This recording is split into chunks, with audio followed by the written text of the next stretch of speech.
to something else you said. This is where you talk about Jews, women, and blacks. Let's just take a listen. They're always coming up with, no, it's not the Jews. No, it's not women. No, it's not blacks. It's actually really complicated. No, it fucking isn't at all. Jews are running society. Women need to shut the fuck up. Blacks need to be imprisoned for the most part. And we would live in paradise. It's that simple. Yo, stop Nick when he says something that isn't true, please. Just stop him there. Until then, let him rant. Okay. Would you like to clarify what you meant there? Please do. That's all true. That's 100% true. Everything I said in that clip is true. Including that blacks need to be imprisoned for the most part. Yeah.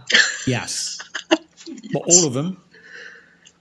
No, for the most part. What does the most part mean? What percentage of American blacks would you like to see in prison? Whatever the percentages of the murderers. I think it's 1 in 20 black men will commit a murder in their lifetime. So maybe let's say that 5%. Oh, damn, is that many? Black people who murder people.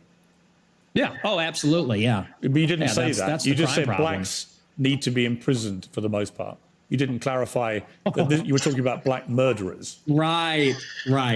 No, you're right. Semantics. And like, guys, like Piers Morgan's a hack. He's been a hack. Don't really like him. But, I mean, it's just so bittersweet that Piers Morgan now has to fucking cover Nick Fuentes. Because Nick Fuentes is way more influential than Piers Morgan could have ever hoped to be at the height of his career. And I just love to see fucking Piers Morgan sweat. Let's continue. That's a good addition to that. That's a great point. Do you think it's funny or? I think I do. I think it's hilarious. I think it's totally true. Do you think a black American would find it funny? You think that blacks should be imprisoned for the most part? Blacks are my biggest fans. I get high fives all the time. They say, Nick Fuentes, I love your show. They agree with me. And you want to know why? Here's the difference. Black people are the most victimized by other black people. You think black people want to live in the hood and the ghetto and get shot all the time? That's what happens in the south side of Chicago. You should come here. I'll take you there. We could go to Garfield Park. My son went to Chicago University for a year, actually, several years ago. Yeah, that's a bubble. That's a bubble. You think you're in Chicago and Hyde Park? You don't know Chicago. Go a little bit west. See what it... Yeah, see, dude, typical elitist. Oh, I've been to Chicago. Yeah, staying at the Four Seasons. Come on, asshole. It's like over there. And I'll tell you, black people agree with me because they're tired of it too. And maybe not most of them, but a lot of them agree with what I say about that because they know how it is. That's why the first thing they do when they make a little bit of money is they go and leave to another neighborhood. Okay, so Piers Morgan and people like him, don't let them fool you. They've never been fucking anywhere near the south side of Chicago. Trust and believe that. What was just remind me again, the percentage of black men who commit murder in America. What was the percentage you gave me? It's 1 in 20. 1 in 20. It's 1 in 100. No, it's 1 in 20. No. Less than 1 in 100 black U.S. men commit murder. That's the most up-to-date crime statistics in America. That's not true. I've seen other statistics. They say 1 in 20 will eventually commit a murder. So your rate means that you're saying that 5 times as many black men commit murder as the official crime statistics say. Yeah, there's a report, I believe, on X by Data Hazard. I'll have to go and double check that for you. But yes, there's some pretty shocking evidence that says that it's far more alarming than you would think. Okay, but you would accept that the official crime statistics are 1 in 100? Look, guys, everybody knows you can make numbers and statistics say whatever you want them to, okay? There's a methodology for reporting statistics, and it's absolutely, most people just make them, you can weigh it in one direction, whatever. And, you know, guys like Piers Morgan love to just pull that out their rear ends and say, oh, the official numbers, who's official and everything else that isn't is, what is that, fake news, Piers Morgan? Get out of here. Well, you wouldn't accept that statistic. I don't know. I don't have it in front of me, but I've seen other evidence. Like I said, Data Hazard on X, I believe, produced a report about a year ago. It said 1 in 20. But, I mean, whether it's 1 in 20 or 1 in 100, that's a lot of people, Piers. I mean, sure, this is a lot of white people commit murder too. Well, they do, don't they? Okay, but it's about proportionality. I mean, white people are 65% of the population. Blacks are 13%. Mm-hmm. And I think anybody would tell you that more black people proportionally commit violent crime than white people. And people vote with their feet. People would rather pay a much higher property tax. Most mass shootings. What's with the interruptions? I'm sorry. Thank you. I appreciate that. You know, you look at in Chicago, in New York, these neighborhoods are so stratified. People would rather pay a high tax rate. They'd rather pay a much higher property value to live in a less diverse, less black neighborhood because they don't want to live around the violence. And I think that when you look at even on the public transit, the subway, the blue line, you know, people don't want to go there because they know who occupies and menaces the public transit. It is these people like Daniel Penny had to deal with. It's people like Irina Zarutska had to deal with. And that's just the uncomfortable reality. Yeah, that's exactly true. And that's not just Chicago. It's any major city in America these days, man. You're not safe anywhere. Do you feel safe when you go out in a major metropolitan area, downtown at night? I mean, I don't. I feel on guard. I feel like I need to be the most alert.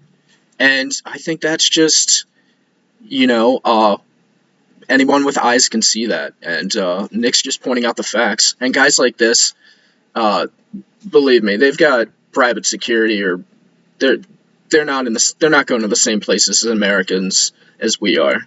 You've also said you don't want to live near black people. Let's take a listen to this clip. I'm a new generation of white person. I'm not living around blacks. Sorry.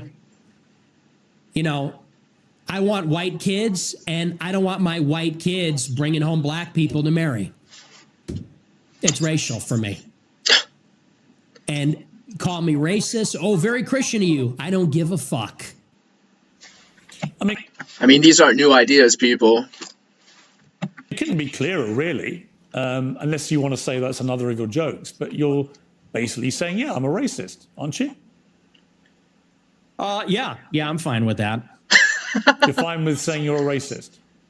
Totally. I think everybody's racist. I think everybody, if we're being honest, is racist. I think everybody, the only people that aren't racist or pretend not to be are white people to their detriment. Everybody. So true. So true. Every white person and their white guilt, they have to virtue signal how not racist they are. And it's all semantics. These people are idiots. Everybody else is racist. But earlier in the interview, you got aggrieved at the idea that your father was a racist. You wanted to make emphatically because sure my father's. He's not. Because my father doesn't share my same views on that. So he's the exception to the everyone's a racist. Well, everybody's a little bit racist. You're right. So maybe everybody. Facts. The difference is you're attacking my father. You know, he could get fired from his job. I'm not attacking your father. You are. No, I'm not. I don't know your father. And to be clear, I have no knowledge about him at all. Well, then let's leave him out of it. Well, let's leave him out of it if you don't know him. Hang on, Nick. You put that story into the public domain on your show. I'm simply reminding you of what you told everybody, millions of people, about your father. If you now want to retract it, fine. If you want to say it was a joke, which is what your position was earlier, fine. But I'm allowed to put to you things you said publicly. That's not unfair. That's not me targeting your father. You put that story about him out there. You know what you're doing. You know what you're doing. I'm asking you about a pretty shocking anecdote, which to me looked like you were saying your father made decisions about where you as a family would eat based on skin color of people who worked at these places. If you say, or use them, if you say that is not what you meant, that's fine. You can respond any way you like. But the idea I can't ask you about it without you saying I'm attacking your father is ridiculous. Well, you are, and you know what you're doing. And there's a political culture in America where if you have the wrong views, you get fired from your job. And my father has a job. And if you go on here and say you charge him with racism or something, and I'm put in a position where I don't look like I'm sticking to my guns if I don't say my father's a racist, you're putting him in jeopardy. And he's not here to defend himself or explain his views. And it's very low. And I think you know exactly what you're doing, and people can see what you're doing. I'll defend my views. And I think that, you know, so let's leave him out of it. Let's just not talk about my father because my father isn't here. I'm here. Okay, well, then do you accept that you shouldn't talk? Okay, listen, that's fine. But then do you accept you shouldn't talk about your father on your show? And you shouldn't tell? Absolutely not. Absolutely not. So it's fine for you to put a story out there which would make most people who listened to that story or watched it at the time on your show conclude that he was racist. Guys, this is what these people do. I mean, they're in the media for a reason. They try to frame an argument so that they can have clips where they take them out of context and then they can run with that narrative. And it's always the same thing, and people see right through it, but these people are so arrogant. This is what they do. They don't know how to tell the truth. It's not in their DNA. People like Piers Morgan. Get the fuck out of here. Live in London. Don't try to tell us how to live over here.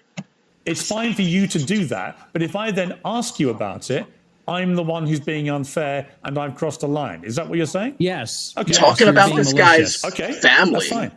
That's fine. Listen. Talk people about are watching relevant this topics. live, they can draw their own conclusions about whether what I just And they did. will. Yeah, and I'm and they sure will. afterwards, by the way, you'll say he ambushed me with your own own words. Whoa. With their own words. That's a little presumptuous. I'm not going to say it's an ambush, but I think that's a low blow. And I think you know what you're doing, and that's fine. You're a tabloid journalist. I expected that. I don't think it's an ambush because I knew it would be like this. And people will see what you're doing, and I think they'll say it's low. But as far as you want to talk about racism, I do. Let's talk about racism. Let's leave my dad out of it. Look, you've admitted you're a racist, correct? Yes. You made him say it, and he doesn't hold exactly. So what? We're all racist, aren't we? 100%. Okay. Own it. Okay, that's fine. You're perfectly entitled in a free democratic society to stare down the barrel of his camera and tell me you're a racist. People can judge you accordingly. Many people who have assumed that you're racist will now have heard it from your own lips. That's fine. There you go. That's the point. There you the point go. of this interview is to go over the things you've said, which have led people to reach conclusions about you, and to ascertain whether those conclusions are fair and reasonable or not. That's it. So I want to play you another clip. This is where you talk about why white people are justified in being racist. Let's take a listen to this.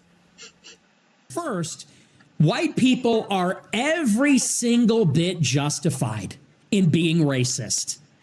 Every single bit justified, to the extent that that means going out of your way to avoid black people when you see them. Is that racist? You stand by that? Absolutely. I mean, come on. It's the lived truth of anyone in America or anyone anywhere, really. You know that you have to be on your guard when you're dealing with black people. Absolutely. Absolutely. At least that's what Nick's saying here. So white people should go out of their way to avoid black people when they see them. Absolutely. They would be wise. Why? Because it's a lose-lose proposition. If you're Irina Zarutska and you don't walk the other way, you get stabbed to death and you die. If you're somebody else and you walk on the subway and you stand near a black person or something, maybe it's fine. It's a lose-lose proposition. So no, I think that white people have been beaten into submission, that we're afraid to tell the truth about it. And the truth is that when you go into these major cities like New York or Chicago, I believe she was in North Carolina, there is a menace, which is young, black, adolescent men. They're extremely violent. Violent black youth. It's time to normalize that term because that's exactly what it is. And we have been told that we have to pretend like they are every other person. We have to be colorblind to that. And we're supposed to go and be in the midst of all this danger. And I think that at this point, it's gotten out of control. You look at the BLM movement, they said that the reason that black people are violent, or the reason there's crime, is because of police brutality, or redlining, or all these other things. They said we need to get rid of the police. We need to defund them. And a lot of cities did. A lot of cities like Chicago, for example, the police changed the rules of engagement. They don't chase them. It's not a felony if you steal a certain amount of merchandise. They won't chase them on foot. And now the city's totally up for grabs. And now whether you're in the Gold Coast or whether you're on the Mag Mile or you're in the worst neighborhoods in the city, you might get shot, you might get mugged, someone might run up on you. And I tell my followers, it is better to be perceived as racist or racist and walk the other way and maybe keep your life than to say, I'm a good anti-racist. I don't mind that this person's making me uncomfortable. Maybe he's looking a little froggy. I'm going to sit down because I'm a good person and get stabbed, mugged, whatever. And by the way, this is a strategy. They call it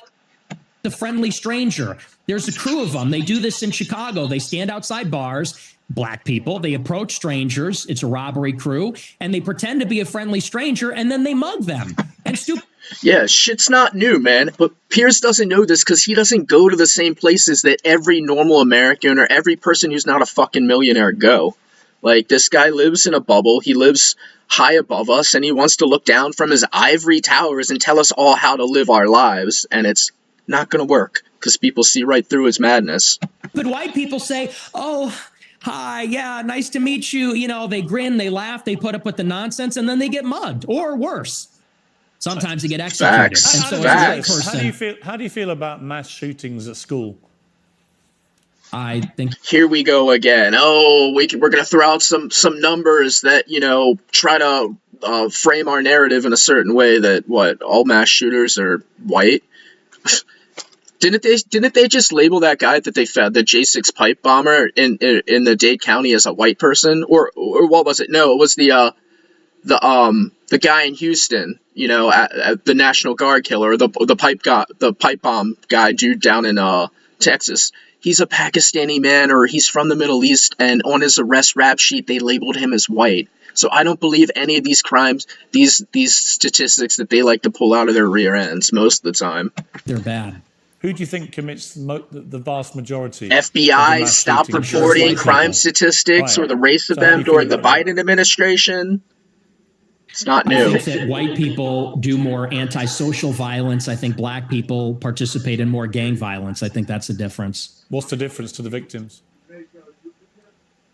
There's no difference to the victim, but it's a different kind of crime, and it's a different proportion also. Do you know what percentage of white people are school shooters? I know that the vast majority of mass shootings in schools in America this century were perpetrated by young white men. And I'm And just what proportion of what proportion? I'm curious. proportion? I'm curious whether your advice would be to people who have kids in Wait, these is my schools. mic working? Should they? What proportion? Should they avoid white people at school? Should people with the kids at school avoid young white men at school? No. Okay. Do you know what per capita means? Do you know proportionality? There are more black people proportionally that engage in violent crime or are involved in gangs, especially in these major cities, than there are white people that are school shooters Facts. compared to the entire white population. And everybody Facts. understands that. Everybody understands that. Two-thirds of mass shootings at school perpetrated by white people. But what proportion of white men commit school shootings? That's the question. Less than 1%. I've just told you. It's 60 to 65% of school shootings by white You're people. telling me what proportion of school shootings are committed by white people. I'm saying what proportion of white people have committed school shootings. Are you playing dumb, or are you just not that What smart? difference does What's that the make difference? to the children lying dead on the ground? See, now you want to jump on the victims. The difference is you're asking, would you fear white people or black people? And that's the difference. The difference is in terms What I'm saying of to you is by your logic, if we now have agreed that the vast majority of mass shootings in schools are committed by white people and predominantly young white men, then presumably your advice would be to avoid young white men because they perpetrate these massacres. No. They won't be because they're white, right? So are you playing dumb, or are you actually dumb? Maybe it's I'm about dumb. proportionality. Maybe I'm dumb. You are because well, I don't think you are dumb. I think you're smart actually, but you're deliberately avoiding per capita. And everybody knows that's the difference. What proportion of white men are school shooters? It's probably 0.00001%. What proportion of black men have committed violent crimes?